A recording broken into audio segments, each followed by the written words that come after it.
kenalin ya, kakak jamin. Setelah kalian dengar cerita ini, kalian nggak takut lagi tuh. Ya.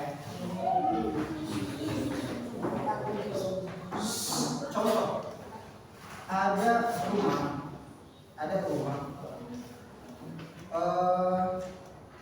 Di rumah itu, rumah ini dijual. Tapi orang-orang bilang di rumah itu dulu yang punya rumah itu bunuh diri dan bunuh diri. Kira-kira kalau kalian ditawarin rumah itu mau beli? Enggak, kenapa? Tahu ada apa? Gentayangan. Ada hantunya kan? Contoh kedua. Ada rumah, satu keluarga mati dibunuh sama perampok. Keluarga mati dibunuh. Mau beli nggak rumah? Kenapa? Lebih ramai hantu. Nah, jadi akan bilang sama kalian ya. Roh gentayangan itu nggak ada. Jadi Allah akan bilang, roh gentayangan itu nggak ada. Yang ada itu jin. Yang ada itu apa? Jin. Nah, sebelum kakak bilang kenapa yang ada itu jin, kakak bakal kasih tahu tadi. Jadi kakak bakal cerita poin keempat, apa itu perjalanan manusia setelah mati. Nih, seorang manusia ketika dia meninggal dunia akan ada 3 golongan. Yang pertama, orang-orang beriman. Yang kedua, orang-orang fasik. Fasik ini siapa? Orang-orang Islam tapi masih sering maksiat, masih sering buat kesalahan, masih sering buat dosa. Yang ketiga, orang-orang kafir. Nih, kakak bahas itu yang pertama, orang-orang beriman. Orang-orang beriman ini ketika dia akan menjelang kematiannya akan datang kepada dia 3 sosok malaikat. 2 malaikat membawa kain kafan dari surga wangi, 1 lagi malaikat maut. Nah, tampang malaikatnya ini sangat-sangat tampan, sangat-sangat rapi, wangi, bersih. Dan dikatakan kepada si calon mayit ini, wahai jiwa yang baik, keluarlah dan kembalilah kepada kasih sayang Tuhanmu. Di surah apa yang dibilang? Ayo, surah apa itu kan? Surah PR kalian lagi ya. Cari tahu nih. Ini ayatnya seperti ini. Ya ayuhan mutmainnah irji'i ila rabbiki radiyatan mardiyah. Apa nih? Al-Fajr. Jadi ayat yang sering kalian baca itu sedang menceritakan proses kematian seorang beriman. Itu kalimat malaikat tuh lagi bicara sama rohnya ini. Ayo yang baik, keluar ayo balik sama kasih sayang Tuhan. Nah, ketika ruh ini keluar lebih mudah daripada air yang keluar dari mulut kendi. Pernah mau cara air? Nah, air itu lancar banget keluar. Nah, ruh ini saking gampangnya dia keluar dari badan, itu lebih mudah daripada air yang keluar itu. Makanya orang beriman itu enak. Sakaratul mautnya nggak sakit. Allah Allah nggak sakit betul, cuma ketika keluar ruhnya, jadi nggak terasa sama sekali. Cepet banget. Jadi berbahagia jadi orang-orang beriman. Nah, ketika roh itu keluar, langsung ditangkap sama 2 malaikat dengan kain kafan dibungkus, dibawa ke atas langit. Terus sampai langit ke-7. Sampai langit ke-7. Di setiap pintu langit, malaikat-malaikat penjaga pintu langit itu nanya sama malaikat yang bawa mayatnya. Ruh siapa ini? Sungguh wangi baunya. Diucapkanlah sama sama malaikat yang bawa ruh ini ruhnya Fulan bin Fulan, diucapkan nama yang paling baik ketika di dunia. Makanya kalian ketika di dunia kayak gini sama teman itu ucapkan nama yang baik, jangan nama dia yang buruk. Karena malaikat itu yang baik itu nggak suka ucapin nama yang buruk. Nah, setiap pintu langit itu ditanya kayak gitu sampai langit ke-7. Nah, ketika di langit ke-7 bertemu sama Allah alam melihat atau enggak, tapi Allah bilang sama malaikat-malaikat ini, kembalikan dia ke bumi, di sana ya aku ciptakan, dan di sana juga ya aku akan bangkitkan, dan catatkan dia sebagai penghuni surga. Dikembalikanlah bumi dari atas langit ketujuh sampai ke bumi, sampai ke kuburannya. Nah, ketika masuk kuburannya, orang-orang semua sudah pada pergi dari pemakaman. Nah, datanglah malaikat siapa? Mungkar Nakir. Nah, tapi ini ada catatan. Malaikat Mungkar Nakir ini, ketika dia datang ke kuburan kita, dia nggak peduli mau orang yang beriman atau orang yang kafir. Cara datang tetap sama. Kalau cara datang gimana? Itu kuburan. Itu orang manusia masih hidup bisa lihat itu. Itu kuburan sama malaikat Mungkar Nakir. Masuknya dari atas. Itu kuburan dibongkar sama dia pakai taring. Ya. Jadi saya kata kalian takut ini lebih serem lagi malaikat Mungkar Nakir. Malaikat Mungkar Nakir itu bongkar kuburan itu pakai taring. Pakai taringnya masuk ke dalam bis. Habis itu didudukan gitu. Didudukan. Nah, ditanya lagi ya apa aja? Apa? Manrok? Buka apa artinya? Siapa Tuhan? Kedua? Nabi siapa? Ketiga? Apa kitab? Nah, bagi orang-orang beriman akan ditetapkan sama Allah di lisannya jawaban yang mudah. Tuhanku Allah, Nabiku Nabi Muhammad, habis itu kitabku Al-Quran. Ya. Mau dia itu bisu selama dunia atau dia pernah gak bisa ngomong sampai meninggal gitu kan. Tapi nanti ketika di kuburan kalau dia beriman, dia itu bakal diizinin sama Allah untuk berbicara itu. Dan dia gak lupa itu. Nah, tiba-tiba setelah dijawab kayak gitu, malaikat Mungkar Nakir ini buka pintu neraka, di samping dia, kaget dia. Dikasih lihat ya siksaan-siksaan semua orang teriak-teriak, dipotong-potong, dibakar. Ketakutan mayat ini. Malaikat ini bilang, lihat dari apa Allah selamatkan dirimu. Ditutup pintu neraka, dibuka pintu surga. Di situ wangi, pemandangan, dayang-dayang semua, makanan enak, istana-istana. Kata malaikat, disinilah tempatmu nanti dan berbahagialah. Nah, jadi dibukakanlah pintu surga itu setiap pagi sama sore di kuburannya. Kemudian tiba-tiba kuburannya itu diluaskan seluas mata yang memandang. Jadi orang beriman itu ketika di kuburan itu nggak sampai sempitan gitu deh. Dia itu melihat kuburan itu kayak lapangan luas, enak banget, banyak pohon-pohon asri. Sejauh mata memandang, nggak tahu apa aja yang itu apa. Tapi kayak gitu kondisi dia, enak, nyaman sampai dan mayat ini tadi berdoa, ya Allah cepatkan waktu karena aku ingin masuk ke dalam surga.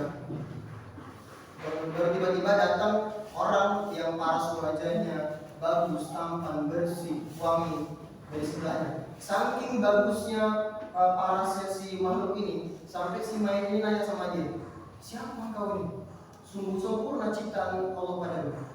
Terus makhluk tadi ini bilang sama dia, aku adalah siapa? Bukan? Bukan? Aku adalah amal baikmu. Jadi kalau amal baik masih banyak yang hilang, yang harus gara-gara dosa ya, jangan harap dapat gitu. Jadi kalau mau dapat amal yang bagus di kuburan, banyak-banyakin amal baik. Jadi mereka berdua lah itu ngobrol sampai hari kiamat. Ya mereka mungkin main bareng situ atau pokoknya nyaman di kuburan itu sampai hari kiamat. Nah itu tadi orang beriman. Sekarang orang kafir. Hati-hati kafir. Orang kafir sama orang fasik. Siapa tadi orang fasik? Orang Islam yang masih banyak dosanya. Masih buat dosa. Dia Islam dan dia juga kafir kalau Allah itu ada. Tapi dia suka buat dosa. Orang kafir sama orang fasik itu proses matinya sama. Hati-hati. Orang fasik sama orang kafir proses matinya sama. Gimana? Ketika dia menjelang sakaratul mautnya, datang 3 malaikat. 2 malaikat dari neraka, bawa kain kafan dari neraka, baunya busuk banget. 1 malaikat pencabut nyawa.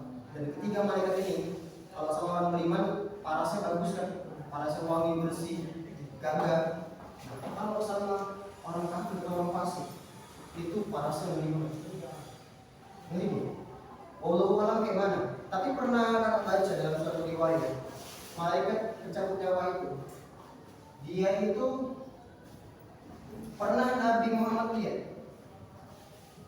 Saking ngerinya, ketika Nabi lihat itu, kakinya di tanah, kepalanya di langit. Bayangin besar kayak mana? Besar. Dan setiap dari rambutnya itu ada benda-benda tajam yang berapi dari neraka. Dari setiap rambutnya itu, di ujungnya itu ada benda tajam. Dan setiap lubang-lubang dari tubuhnya, mata, mulut, hidung itu keluar api yang menyala. Jadi tampangnya ketika jemput ruh yang orang yang kafir sama orang fasik ini luar biasa ini. Ya, mungkin saya tentu lari kan. Nah, dikatakan kepada malaikat ini, sama malaikat ini bilang gitu, wahai jiwa yang busuk, keluarlah menuju kemukaan Tuhan. Lalu si ruhnya ini ketakutan, nggak mau keluar, berantakan lagi tubuhnya. Nah, gara-gara nggak mau keluar, sama 2 malaikat tadi ini dipukulin ruhnya, badannya dipukulin, kesakitan sampai dipaksa keluar. Dan ketika keluar tuh ruh tadi dari badannya, itu seperti apa? Seperti dikulitin rasanya. Ada lagi riwayat lain dibilang kayak bulu domba yang basah. Itu dilibetin di pohon yang berduri semua, habis itu ditarik. Itu kayak benang-benang putus semua itu ada. Jadi jangan jadi orang Pak. Asik. Ketika keluar ruhnya langsung ditangkap sama kain kafan dari neraka, dibungkus, dibawa ke atas lagi. Baru sampai langit pertama, pintunya mau dibuka. Kata malaikat penjaga pintu langit, ruh siapa ini? Sungguh buruk baunya. Karena ruh itu mengeluarkan bau yang sangat busuk. Dijawablah sama malaikat yang bawa ruh tadi ini, nama yang paling jelek ketika di dunia. Ini ruhnya Fuad bin Bulan. Makanya jangan suka manggil teman namanya jelek.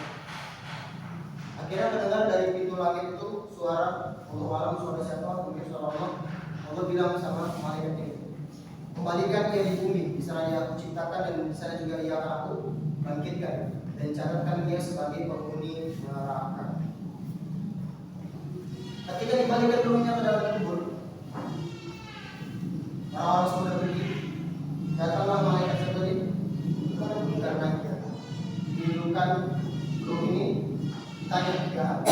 Siapa rohmu, siapa nabimu, apa kita. Dan catat, walaupun muslim, walaupun dari Islam dari lahir sampai meninggal, tapi kalau masih suka buat dosa, dia bakal bilang aku luma qaulun nas fid dunya. Aku nggak tahu semua, aku cuma dulu ikut apa kata manusia. Walaupun kalian kan akal mati sampai sekarang, oh Tuhanku nanti Allah, itu Nabi Muhammad tidak Al-Quran. Kalau suka buat dosa, nanti Allah nggak izinkan kita ucapkan itu.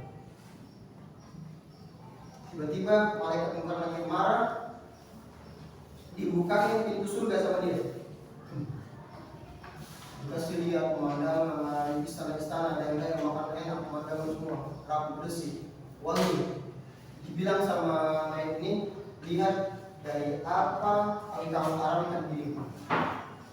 Gara-gara kau sering buat dosa, tak bisa masuk sini. Ditutup pintu surga, dibuka pintu neraka. Orang yang kesakitan dipotong, dibakar. Kata malaikat, di sini tempat nanti yang kau akan bisa lagi selamat. Dan mayat itu berdoa, ya Allah lambatkan waktu, karena aku nggak mau masuk ke dalam neraka. Tiba-tiba malaikat itu pergi, Datang satu malaikat. Datang satu malaikat yang malaikat ini tidak punya penglihatan sama nggak punya pendengaran. Allah malam bagaimana bentuknya. Tapi malaikat ini nggak punya penglihatan dan nggak punya pendengaran. Jadi kalau kalian mau kesakitan, minta ampun, itu malaikat nggak bisa dengar. Nggak bisa dengar, nggak bisa lihat kalian. Tugas dia apa? Dia bawa sebilah besi panjang.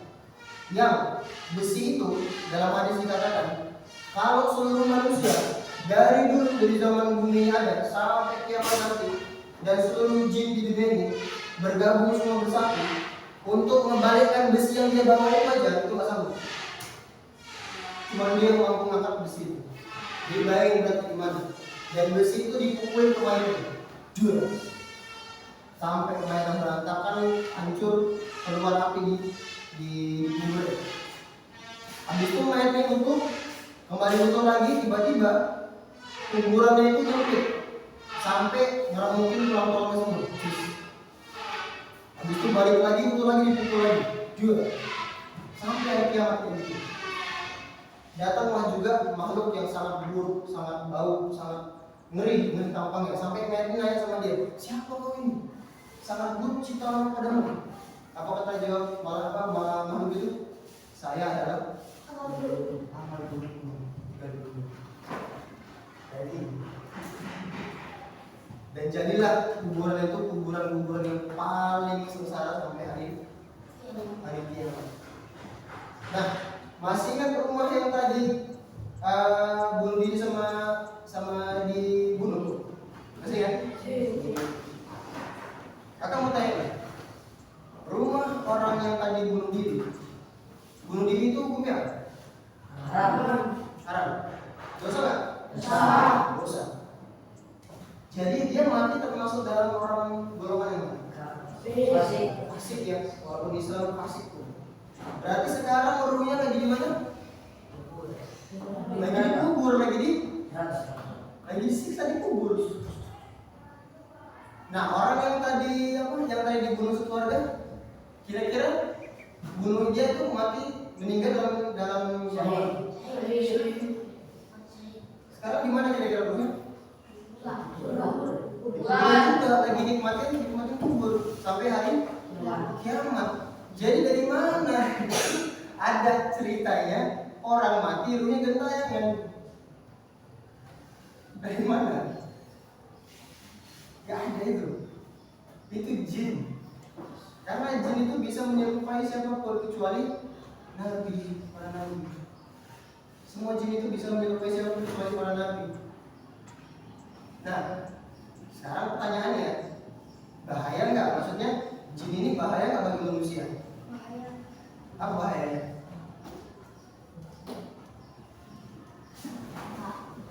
Kenapa nggak bahaya? Bahaya. Jin itu bahaya bagi manusia. Bagi manusia yang memang takut sama dia. Tapi jin ini bakal jadi gak bahaya sama manusia yang gak takut sama dia. Contoh, di Quran dibilang, sungguh manusia itu adalah pemimpin di muka bumi. Contoh antum kalian kalau lagi nongkrong tiba-tiba lewat mobil presiden yang tadinya kalian merokok misal, atau mungkin kalian lagi pukul-pukul, atau kalian lagi buat yang bandel, lewat mobil presiden, kalian tahu ini presiden, kira-kira berhenti nggak? Berhenti nggak kalian membuat nakal? Berhenti ya? Takut ya? Apa? Kenapa? Karena presiden kan, siapa? Pemimpin negara. Nah, jin sama manusia itu kayak gitu. Ini jin tahu manusia ini diciptain sama Allah, pemimpin muka bumi. Jadi misal kalau ada suatu tempat yang kosong, tempat yang nggak pernah didatengin orang, atau tempat yang gelap, atau tempat yang lain dan sebagainya itu jin yang banyak di situ. Tapi ketika manusia lewat, ini jin yang di situ semua tahu ini pemimpin muka bumi. Takut dia takut. Nah, jadi lucu ceritanya, kalau ada manusia sebagai pemimpin datangi bawahannya, dia yang takut. Aneh kan? Kayak kalian itu takut sama SD, takut sama anak TK. Mantul. Jadi jin kayak anak TK, kalian anak SMP. Masa kalian takut? Kan kembali. Jin itu memang takut sama manusia karena memang ciptakan itu di bawahnya kita. Nah, gimana caranya? Kenapa jin bisa berbahaya sama manusia? Nih, pernah lihat dukun?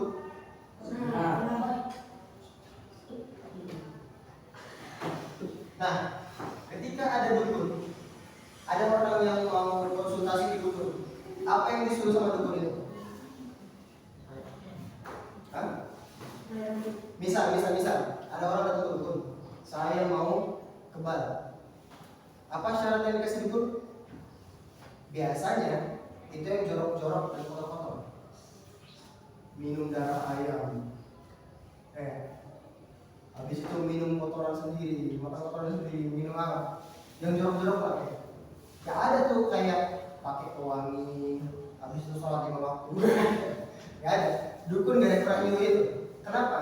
Karena jin memang sukanya yang kotor-kotor, sukanya yang jorok-jorok. Nah, nanti ketika si manusia ini udah sering minum yang jorok, makan yang jorok, habis itu nggak sholat apa, jin tadi itu baru bisa masuk ke badan dia. Dan yang kebal itu sebetulnya bukan dianya, tapi jinnya tadi itu yang masuk ke badan dia. Baru tahu? Nah, dan itu kalau seandainya kalian misalnya kalian lawan orang kebal, saya kebal, kalau bisa kalau bisa ditusuk, kalian baca aja kursi depan kalian itu hilang kebal. Jadi sesusah itu untuk ilmu kebal, ilmu jorok, makan yang jorok, cuman dikasih satu aja, baru satu, belum yang lainnya, belum sholat, belum doa, cuma baca ayat kursi, itu hilang sihirnya. Jadi sangat mudah melawan jin-jin itu, sangat mudah. Itu jin yang udah bisa masuk ke manusia. Jin-jin yang masih rendah-rendahan, yang masih nongkrong di pohon, masih nongkrong di gedung kosong, ruangan kosong, kamar mandi, itu mah lebih rendah lagi. Ini di sekitar kita itu pun ada jin, banyak jin.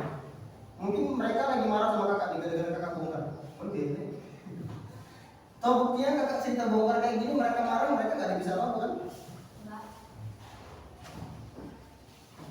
Jadi masih takut sama jin kan? Masalahnya takut.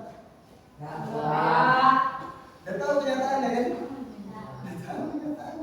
Setan itu aslinya lemah. Ada di hadis katakan gini, Pak.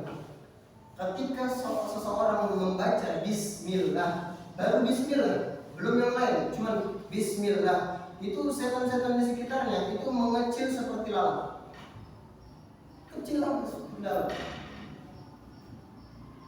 Nah, ada hadis lain juga mengatakan, lanjutan hadisnya, ketika seseorang manusia menceritakan tentang jin, mengagung-agungkan jin, oh iya di sana ada gini, serem banget ada gini, jin yang di sekitarnya itu membesar sampai ke langit.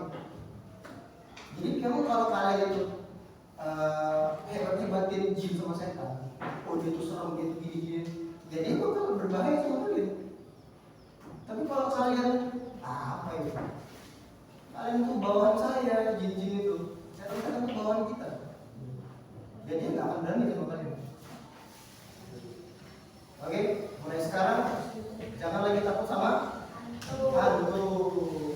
Kalau bangun malam mau kamar mandi masih minta temenin nggak?